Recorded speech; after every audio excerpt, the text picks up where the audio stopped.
बाबाजी और हुजूर जी की प्यारी संगत जी, राधा स्वामी जी, स्वागत है आपका हमारे चैनल भजन मार्गम में। संगत जी, आज का विषय शुरू करने से पहले आपसे एक विनम्र प्रार्थना और निवेदन है। आप भी देख रहे हैं आजकल हमारे चारों ओर कितनी घटनाएं, कितना दुख फैला हुआ है। हर किसी के जीवन में कोई न कोई संघर्ष, कोई न कोई पीड़ा चल रही है। ऐसे में सभी साधकों से बस यही प्रार्थना है, हर दिन कुछ पल ध्यान में अवश्य बैठिए, कुछ क्षण ईश्वर की याद में स्वयं को डुबो दीजिए। क्योंकि संगत जी, इस संसार में जो कुछ भी हम कर रहे हैं वह सब क्षणिक है, नश्वर है और अस्थायी है। लेकिन वह एक क्षण जो आपने परमेश्वर की स्मृति में, ध्यान में, सिमरन में बिताया, वही इस जीवन का सबसे ऊंचा कार्य बन जाता है। जीवन कभी किसी के लिए नहीं रुका, ना पहले, ना अब और ना आगे रुकेगा।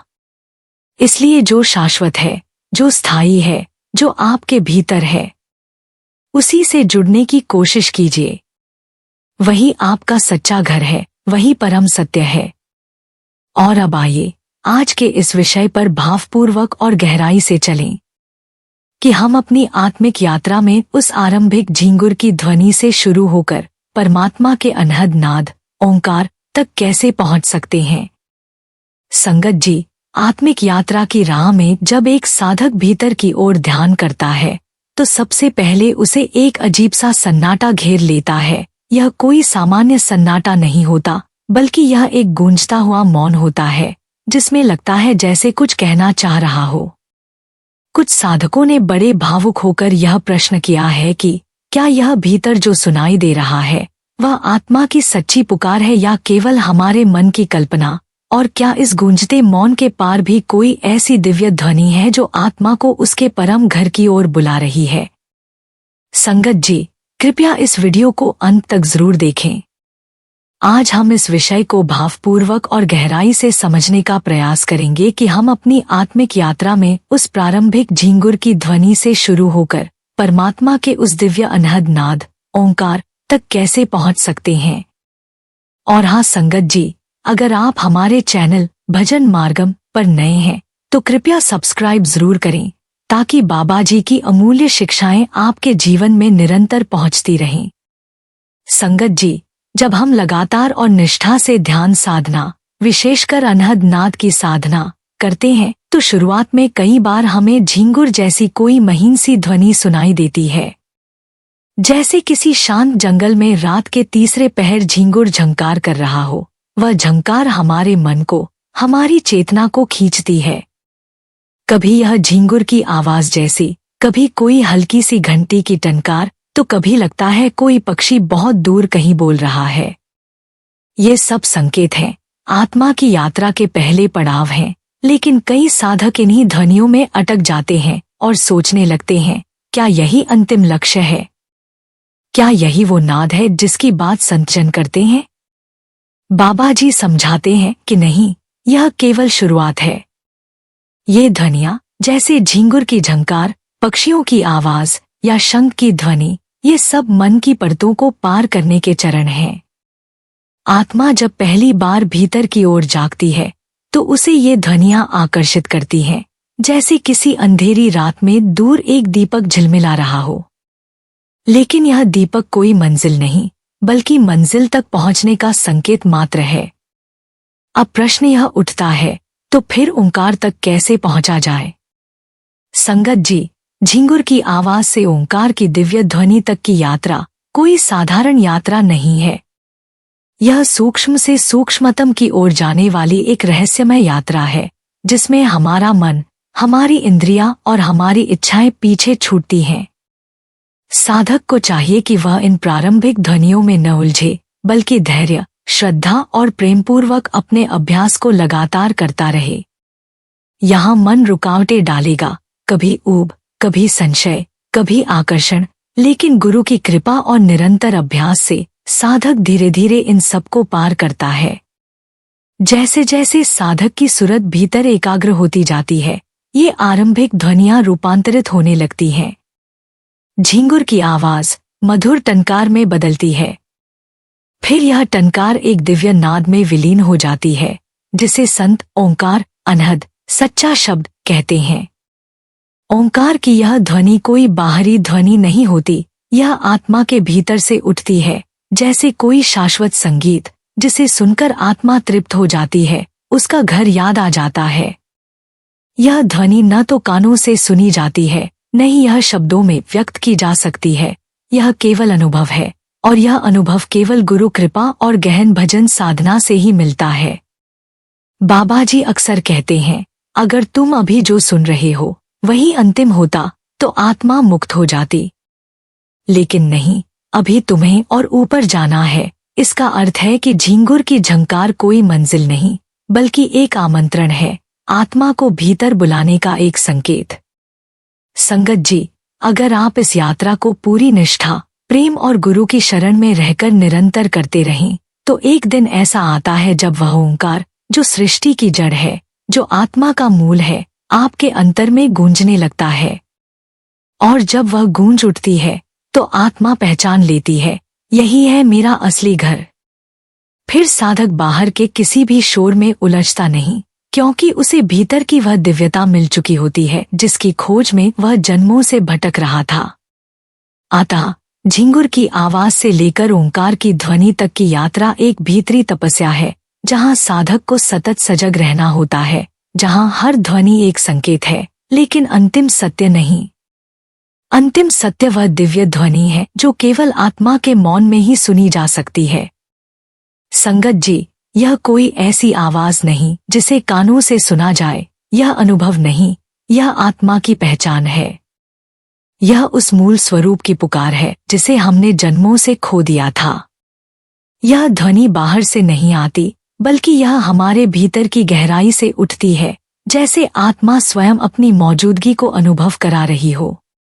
जैसे जैसे साधक भजन सिमरन में स्थिर होता है, यह सूक्ष्म धारा धीरे धीरे स्पष्ट होने लगती है। प्रारंभ में यह केवल झींगुर की झंकार जैसी लगती है, या किसी मौन की थरथराहट, जैसे कोई है जो कुछ कह रहा है लेकिन शब्दों के बिना। परंतु जब अभ्यास गहरा होता जाता है, तब यही ध्वनियां साधक के लिए एक पुल बन जाती हैं, मन से आत्मा तक की यात्रा का माध्यम, भटकाव से घर वापसी का संकेत।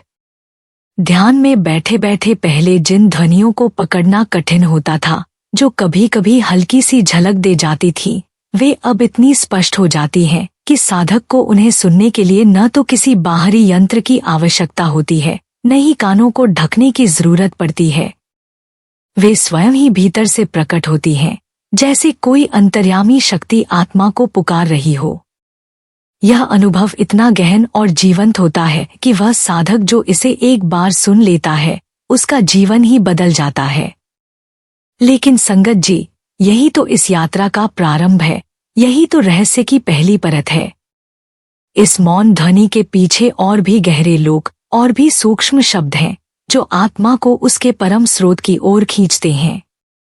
ये ध्वनियां केवल संकेत हैं, मंजिल नहीं। वे केवल पुकार हैं, बुलावा है उस अनंत परम सत्ता की ओर, जिसे केवल प्रेम, श्रद्धा और समर्पण से ही पाया जा सकता है।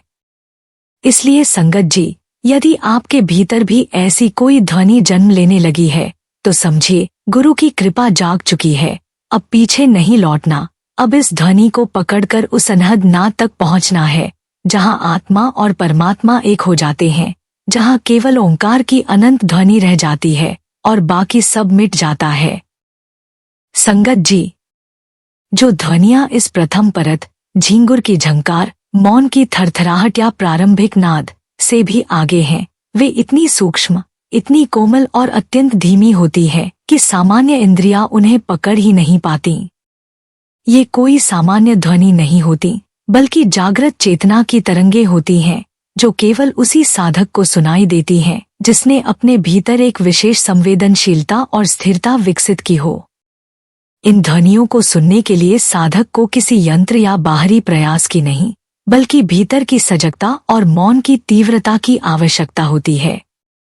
उसे अपने कानों को पूर्णतः बंद करके, शरीर को पूर्णतः स्थिर कर और मन को एकाग्र कर भीतर की ओर डूबना होता है। यह ठीक वैसा ही अनुभव है जैसे किसी घने जंगल में दूर कहीं एक अत्यंत हल्की सी घंटी बज रही हो और उसे सुनने के लिए आपको शहर के शोर से दूर एक गहरे शांत वातावरण में एकाग्र होकर बैठना पड़े।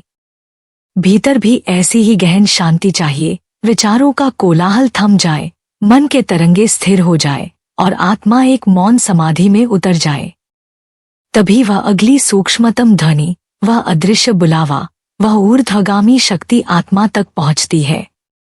वही ध्वनि आत्मा को ऊपर की ओर खींचती है, अंतरिक्ष से भी परे, उन ऊर्ध्व मंडलों की ओर जहां केवल प्रकाश, शांति और नाद का साम्राज्य है। यह कोई कल्पना नहीं, यह जीवित अनुभव है और यह अनुभव केवल तभी संभव है जब साधक पूरी श्रद्धा, प्रेम और गुरु की कृपा से भरकर बैठता है। तभी भीतर से वह आवाज उठती है जो न केवल सुनी जाती है बल्कि आत्मा को बदल देती है। संगत जी, संत कबीर साहिब ने बड़े ही भावपूर्ण शब्दों में कहा है, कबीरा मन निर्मल भया जैसे गंगा नीर, पाछे पाछे हरि फिरे कहत कबीर कबीर। अर्थात जब मन निर्मल हो जाता है जैसे गंगा का पावन जल, तो स्वयं ईश्वर उस शुद्ध मन के पीछे पीछे चलता है। यही निर्मलता, यही पवित्रता साधक को उस स्थिति में पहुंचाती है जहां ईश्वर की सच्ची ध्वनि, उसकी मौन पुकार स्पष्ट सुनाई देने लगती है। जब आप ध्यान में स्थिर होकर बैठते हैं, बाहरी संसार से कटकर पूरी एकाग्रता से भीतर उतरते हैं, तो सबसे पहले जो अनुभव होता है वह है सन्नाटा, एक गूंजता हुआ मौन, और फिर आती है झिंगुर जैसी कोई सूक्ष्म आवाज जो लगातार भीतर बजती प्रतीत होती है। यह गूंज कोई साधारण बात नहीं होती, यह आत्मा को दिए गए एक निमंत्रण की तरह होती है, एक आह्वान, एक संकेत कि अब समय आ गया है भीतर उतरने का, अपने वास्तविक स्वरूप की ओर बढ़ने का। इसी जगह से एक नई यात्रा का आरंभ होता है। ये प्रारंभिक ध्वनियां, सन्नाटा, कंपन, झिंगुर की झंकार साधक के ध्यान को एक बिंदु पर केंद्रित करने का कार्य करती हैं। और जैसे ही ध्यान पूरी तरह एकाग्र हो जाता है, ये ध्वनियां आपको अपनी पकड़ में लेकर धीरे धीरे एक और गहराई में ले जाती हैं। ऐसा अनुभव होता है मानो कोई अदृश्य शक्ति आपको भीतर की एक और परत में खींच रही हो, जहां बाहरी अस्तित्व लुप्त हो जाता है और केवल ध्वनि की उपस्थिति रह जाती है। और फिर जब आप स्वयं को पूरी तरह उस एक ध्वनि में समर्पित कर देते हैं, उसमें विलीन हो जाते हैं, तो धीरे धीरे एक और परत खुलती है। उस पहली गूंज के पीछे कुछ और भी है, कुछ ऐसा जो बहुत ही धीमा, अत्यंत सूक्ष्म, लेकिन अवर्णनीय रूप से मधुर होता है। यह ध्वनि किसी मंदिर की घंटियों जैसी लगती है जो बहुत दूर कहीं बज रही हों, इतनी दूर कि कानों से नहीं, केवल चेतना से सुनी जा सकती हैं। या फिर यह वैसी होती है जैसे किसी शांत झील के नीचे कोई अदृश्य जलधारा बह रही हो, जो बिना आवाज के भी भीतर कोई दिव्य संगीत रच रही हो। यह अनुभव किसी संगीत सभा से अधिक गहन होता है, क्योंकि यह संगीत प्रभु से सीधा संवाद है, आत्मा की आत्मा से बात। और संगत जी, जब यह संवाद शुरू हो जाए तो समझ लीजिए कि गुरु कृपा जाग चुकी है, आत्मा ने अपने घर की राह पकड़ ली है। अब पीछे लौटने का कोई कारण नहीं बचता। संगत जी, यह जो भीतर उठती हुई ध्वनियां हैं, ये सुनने के लिए नहीं होती, महसूस करने के लिए होती हैं। ये कोई ऐसी साधारण ध्वनियां नहीं जो कानों में गूंजे और फिर विलीन हो जाए।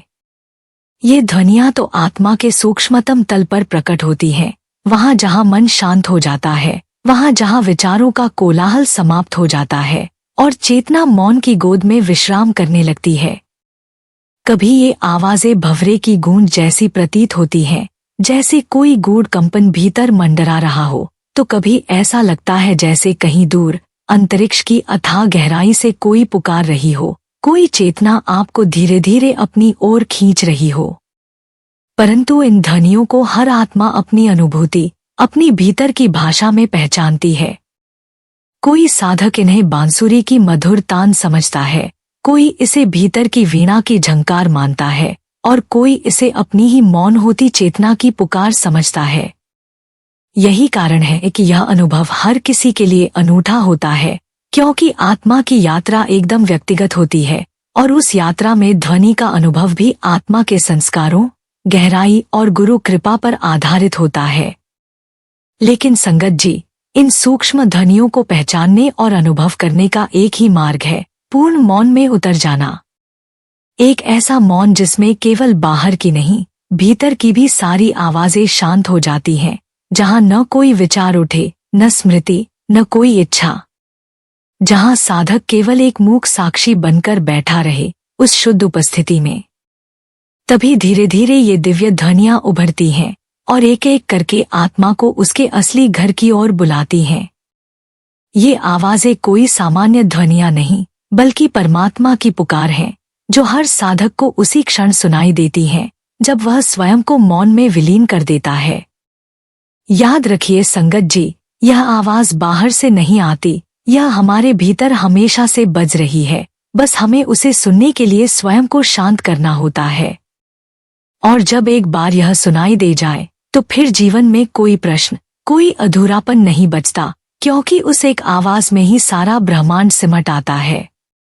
संगत जी, असल में जो ध्वनियां आपको ध्यान में सुनाई देती हैं, वे इस भौतिक जगत की किसी भी कृत्रिम ध्वनि या उदाहरण से बहुत परे होती हैं।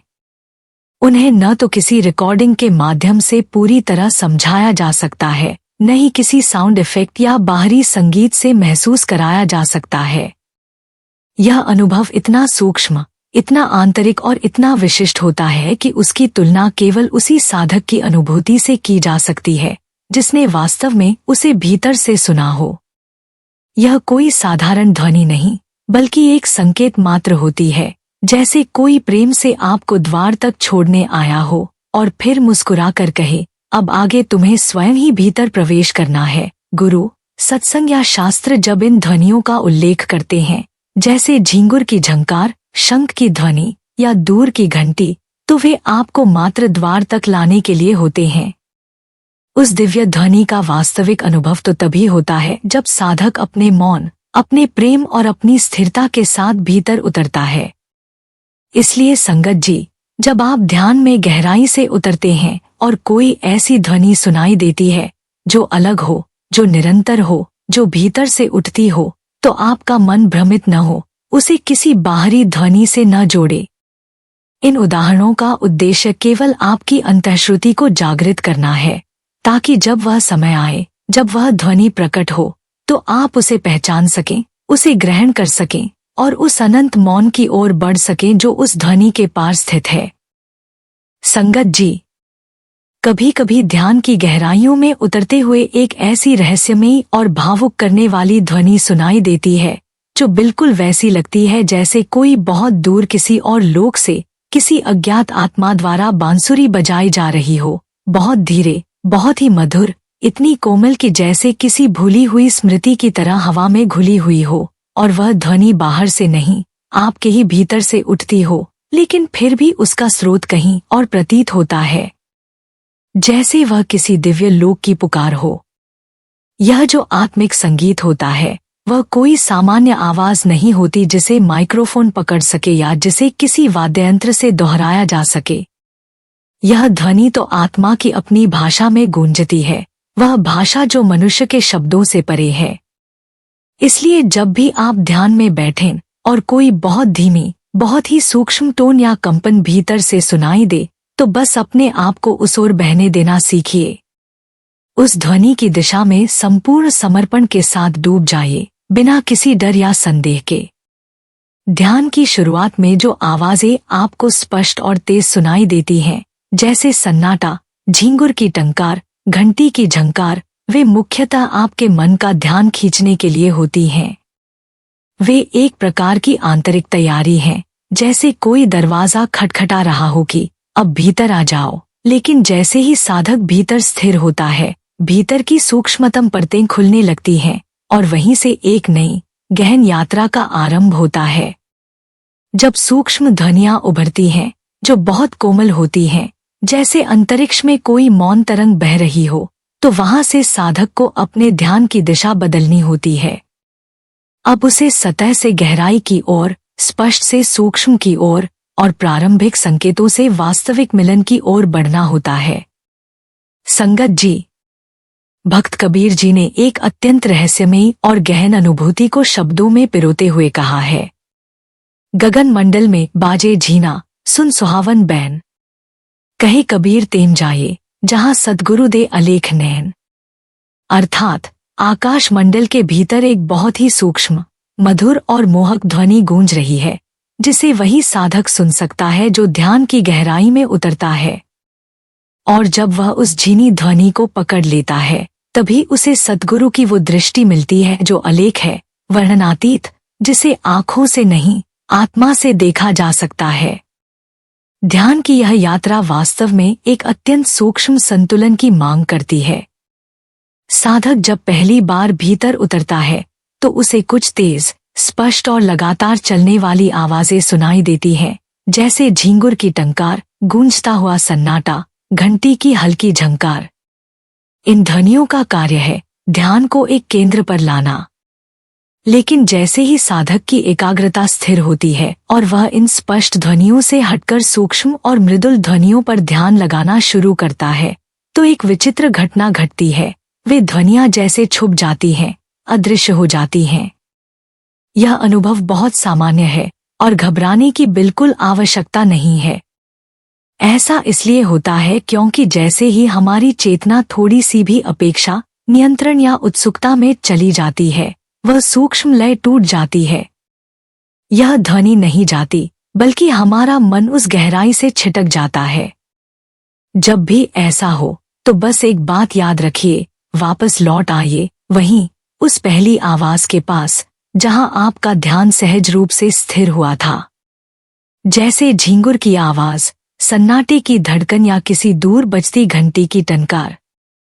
फिर वहीं से धीरे धीरे, प्रेमपूर्वक, बिना कोई अपेक्षा रखे, अपने ध्यान को सूक्ष्म ध्वनियों की ओर बहने दीजिए। यही अभ्यास की कुंजी है, धीरे धीरे अपनी चेतना को इस अदृश्य पुल पर चलने की आदत देना। यह पुल किसी वस्तु का नहीं, भरोसे का होता है, विश्वास का, समर्पण का और मौन की उस गहराई का जहां शब्द भी शब्द रहकर नहीं बजते, बल्कि आत्मा बनकर बोलते हैं। जब आप इस अभ्यास में निरंतर रहेंगे, तब धीरे धीरे झीना बाजा आपको बुलाने लगेगा और तब आप स्वयं अनुभव करेंगे कि सद्गुरु की दृष्टि कैसी होती है, जो किसी आंख से नहीं, केवल आत्मा से ही देखी जा सकती है।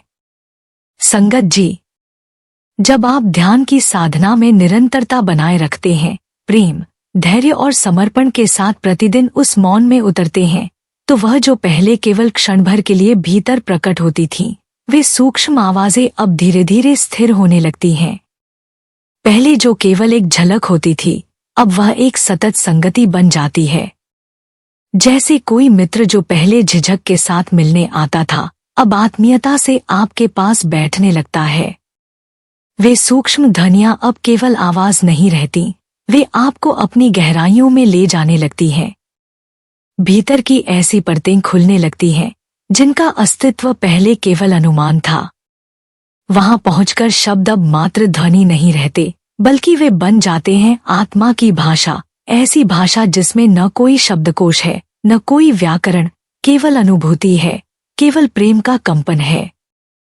यही है अनहद नाद की साधना का सार, वह अविरल ध्वनि जो न रुके, न टूटे, न थके और आत्मा को उसके प्रारंभिक स्रोत की ओर ले चले। यह वही धुनें हैं जिनके सहारे स्मृति टिकती है, चित्त शांत होता है और चेतना उस चौथी अवस्था की ओर उठती है, जिसे तुरिया कहा गया है। तुरिया एक ऐसी अवस्था जहां न जागृति है, न स्वप्न, न ही गहन निद्रा। यह कोई भौतिक अनुभव नहीं, बल्कि एक जगा हुआ मौन है, एक ऐसा मौन जिसमें सब कुछ समाया हुआ है, लेकिन कुछ भी शब्दों में व्यक्त नहीं किया जा सकता। वहां आत्मा न इंद्रियों के माध्यम से अनुभव करती है, न मन के जरिए, वह स्वयं में स्थित हो जाती है। संगत जी, ध्यान की यह यात्रा अनुभवों की कोई स्थिर मंजिल नहीं है, बल्कि एक जीवंत, गतिशील और गहराती हुई प्रक्रिया है। जैसे कोई रेडियो की फ्रीक्वेंसी बदलता है और हर नई तरंग पर एक नया संगीत पाता है, ठीक वैसे ही जब आप एक अवस्था में पूरी तरह स्थिर हो जाते हैं, जब एक ध्वनि को भीतर से पकड़ लेते हैं और उसकी गहराई में उतर जाते हैं, तब वह ध्वनि स्वाभाविक रूप से आपको अगली और भी सूक्ष्म ध्वनि की ओर खींचने लगती है। कल्पना कीजिए, आप एक लंबी यात्रा पर कार चला रहे हैं और रेडियो पर कोई स्टेशन सुन रहे हैं।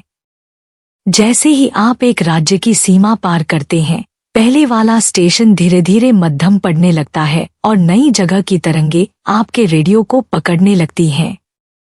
ठीक ऐसा ही ध्यान में होता है। पहली ध्वनि फीकी पड़ती है, लेकिन केवल इसलिए ताकि नई, गहरी और अधिक सूक्ष्म ध्वनि आपको अपनी ओर बुला सके। इस प्रक्रिया में कोई जल्दबाजी नहीं होनी चाहिए। हर ध्वनि अपने आप में एक ठहराव है, हर ठहराव एक सीढ़ी और हर सीढ़ी एक निमंत्रण उस परम मौन की ओर जो आत्मा का मूल स्वरूप है। ध्यान की यह यात्रा बिल्कुल वैसी ही है जैसे कोई संगीत प्रेमी एक एक करके अलग अलग रागों में डूबता है। हर राग में एक विशेष भाव, एक विशिष्ट आकर्षण होता है जो साधक को अपनी ओर खींचता है। जैसे राग यमन की मधुरता अलग है, राग भैरव की गहराई अलग है, उसी तरह हर नाद, हर ध्वनि का अपना एक अलग कंपन, एक अलग अनुभव होता है। जब आपकी एकाग्रता गहरी होती है और भीतर उतरने की शक्ति बढ़ती है, तब ये नाद जो पहले अलग अलग प्रतीत होते थे, अब आपस में जुड़े हुए मार्गों की तरह दिखने लगते हैं। एक नाद आपको दूसरे की ओर बहा ले जाता है, फिर वहां से तीसरे की ओर, और इस प्रकार आप अनहद नाद की अनेक परतों को पार करते हुए उस अंतिम ध्वनि की ओर बढ़ते हैं, जो न ध्वनि है, न मौन, बल्कि स्वयं प्रभु की उपस्थिति है। संगत जी, यह यात्रा सुनने की नहीं, डूबने की है। यहाँ कानों से नहीं, आत्मा से सुना जाता है। और जब आत्मा सुनने लगे, तब समझिए आप घर की ओर लौट रहे हैं। संगत जी, कई साधकों के मन में यह स्वाभाविक प्रश्न उठता है, क्या ध्यान के प्रारंभिक चरणों में जो तेज आवाजें सुनाई देती हैं, क्या वे जीवन भर ऐसे ही बनी रहती हैं? तो इसका उत्तर है नहीं। वे तेज आवाजें केवल शुरुआती सहारा होती हैं। जैसे कोई शिक्षक प्राथमिक अक्षरों से आरंभ कराता है, वैसे ही ये आवाजें साधक की भीतर की यात्रा के लिए पहला संकेत होती हैं।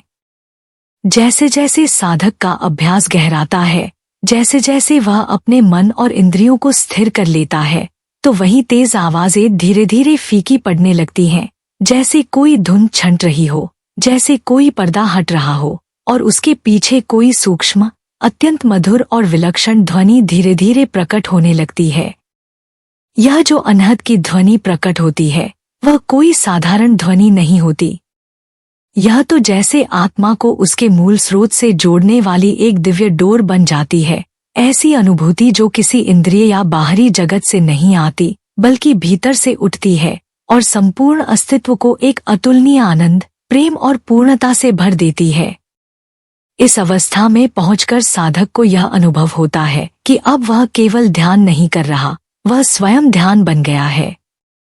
अब वह केवल उस ध्वनि को सुन नहीं रहा, बल्कि वह स्वयं उस ध्वनि का हिस्सा बन चुका है। जैसे कोई नदी अपने स्रोत में मिलकर समुद्र बन जाती है। उस क्षण परमेश्वर कोई विचार नहीं होता, कोई कल्पना नहीं होता, बल्कि वह एक जीवंत उपस्थिति बन जाता है, जो आपकी हर श्वास में, हर धड़कन में, हर मौन में समाया हुआ प्रतीत होता है। इस गहराई में जब साधक टिक जाता है, तो धीरे धीरे उसके मन के सभी विकार, लोभ, मोह, क्रोध, कामना, ये सभी नाद की तरंगों में घुलने लगते हैं। वे नष्ट नहीं होते, वे रूपांतरित हो जाते हैं।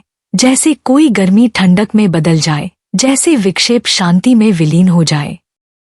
और फिर साधक का चित्त इतना स्वच्छ, इतना निर्मल हो जाता है कि उसमें ईश्वरीय स्पर्श की अनुभूति सहज हो जाती है।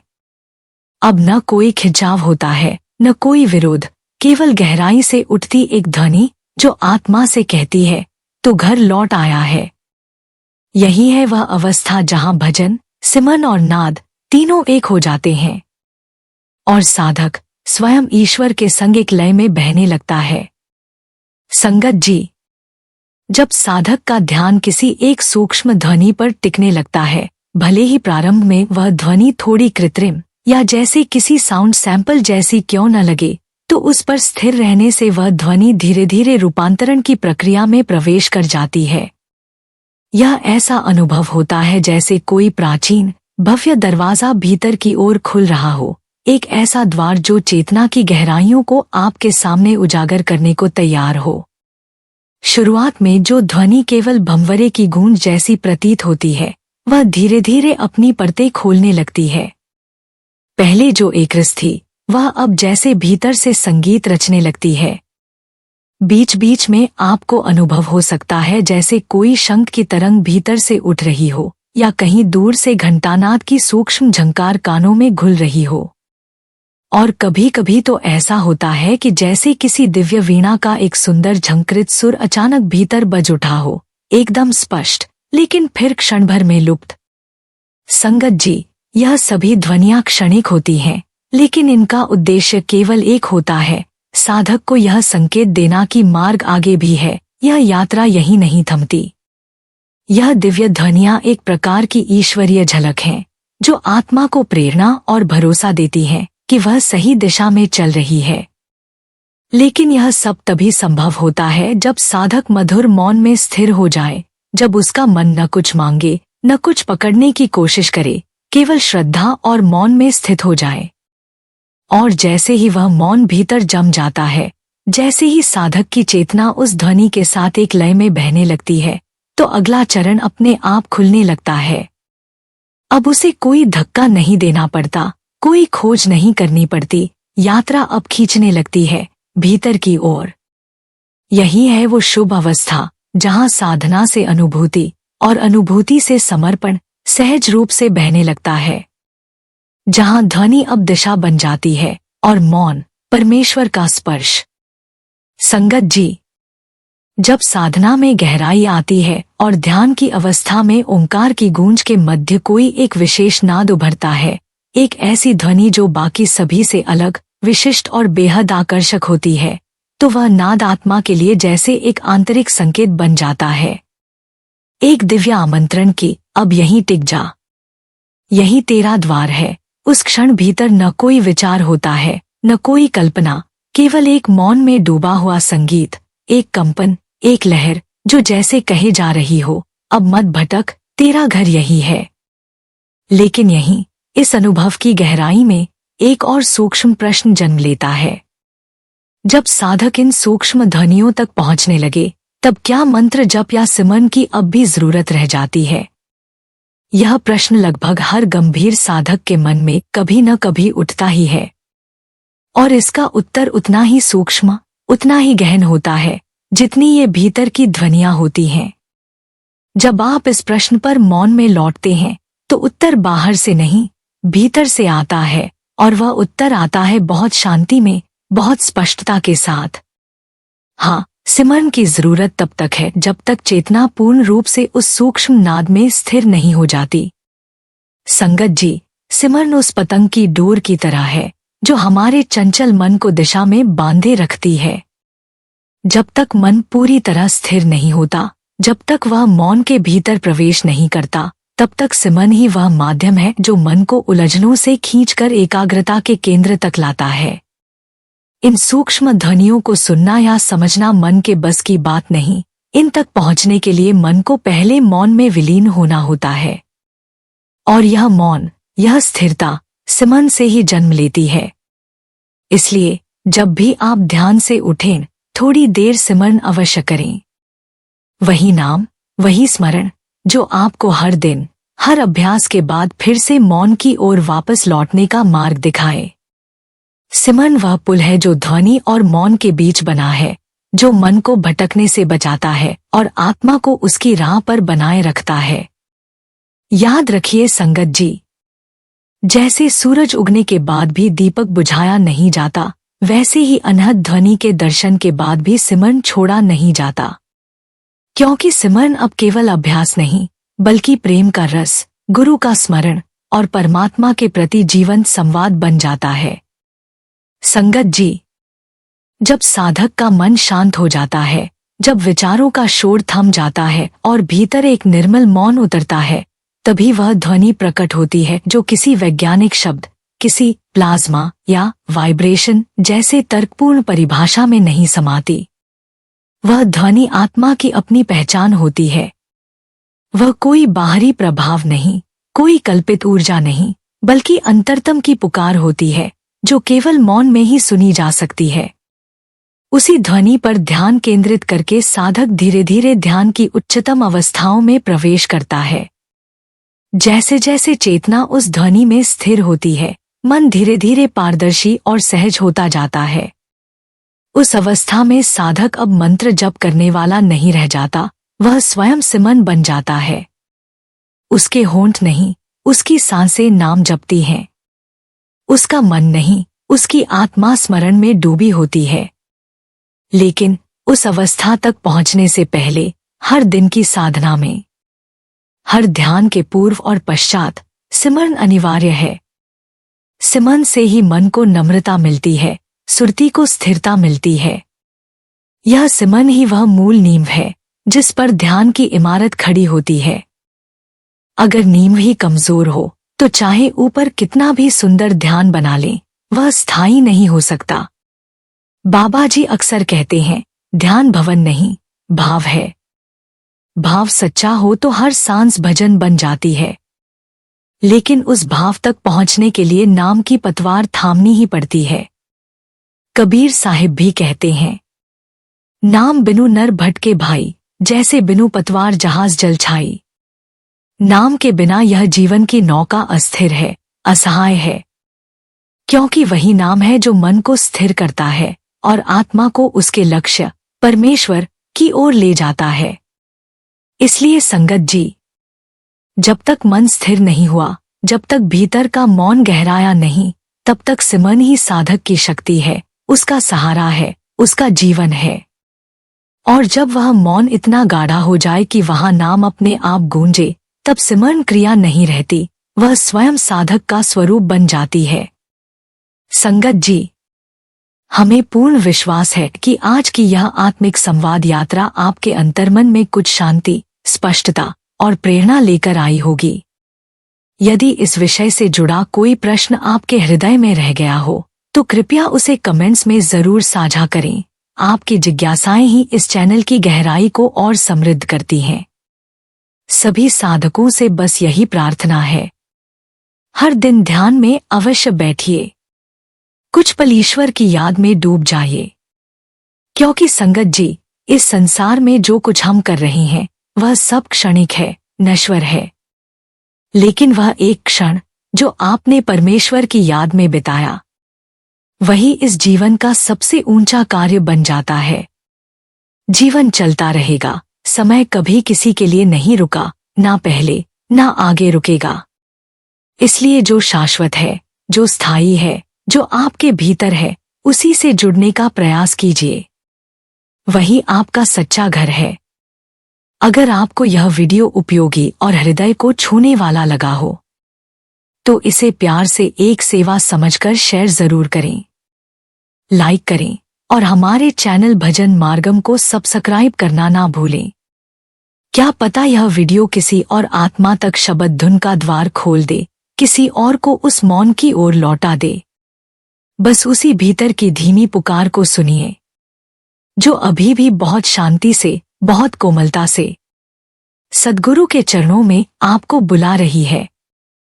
मिलते हैं अगली वीडियो में। राधा स्वामी जी।